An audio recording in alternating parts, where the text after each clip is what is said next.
A year later, Jim was working in Mystic, Connecticut, and I went up there with Sue Ann and Dave. And Jim and I got married September 9th, 1942 in Bridgeport, Connecticut. He was 19, and I was 17, and Dave and Sue Ann stood up for us. You know, I'm emailing Sue Ann, still after all these years. We're still talking. We haven't seen each other. God, we should get together. We really should. Where the heck is she? She's in New Jersey. Jim was in the Air Force, and I worked in Old Mystic, sorting nuts and bolts to be used over again in the war effort. You know, they came from planes, and here you are. It's like a large desk, you know, and they bring this cardboard box in and they dump it on the thing, and out flies all these nuts and bolts and screws and everything else all these little things there, and you're sitting there and there's a thing with cubby holes in it. You put this nut over here and this bolt goes. Oh God, what a job. I mean, nothing, a no-brainer. You just sit there. How boring can it be?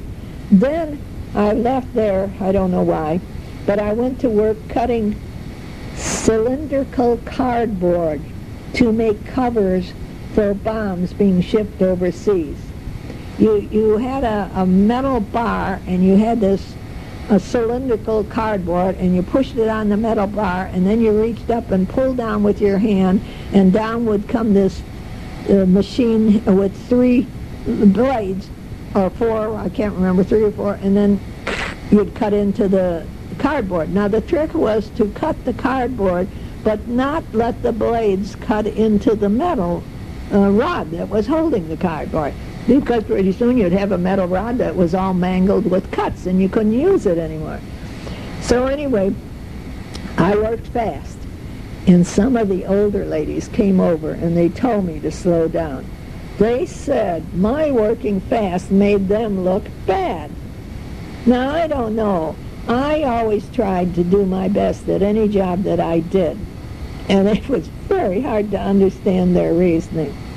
Lucky for me, I wasn't there too long, because we were sent off to Camp Crowder in Missouri, and I lived in Neosho.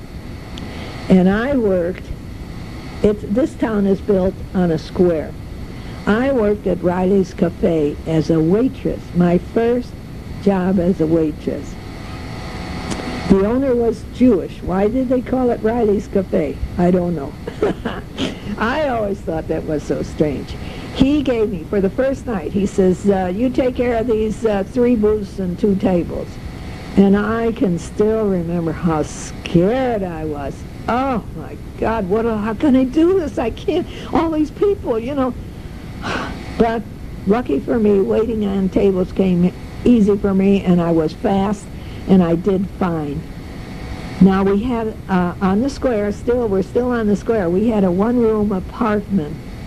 And when you turned on the light at night, the cockroaches would scatter, scatter, scatter, scatter, scatter. Oh, it was terrible. I mean, if you were going to get up from bed and go to the bathroom, oh, Lordy. Oh, it was terrible. I never left food out, and I used to wash Jim's service clothes, his uniforms, in the tub on a scrub board, and then I had to iron them stiff with the spray, you know. Oh, it took forever to do. You know, they were, the crease was so sharp you could cut your hand on it. Oh, God. Finally, I had to quit Riley's. Here I was, 5 months pregnant, and I was big. The soldiers were always saying, "Did you swallow a watermelon, baby? Looks like there's 3 or 4 in there, kiddo. Hey, what a way, barefoot and pregnant on the farm." Oh, God, you know, I was still shy at that time. Now I could really tell them where to go. But at that time I was shy. And it was hard for me to return a smart comment. And the owner paid me $10 a week, and then I got tips.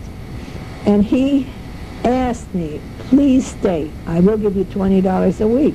You know, I was really honored that he thought that much of me and my work, but I had to leave. I couldn't stay there with belly sticking out like 5 watermelons pushed together. Oh, Lord.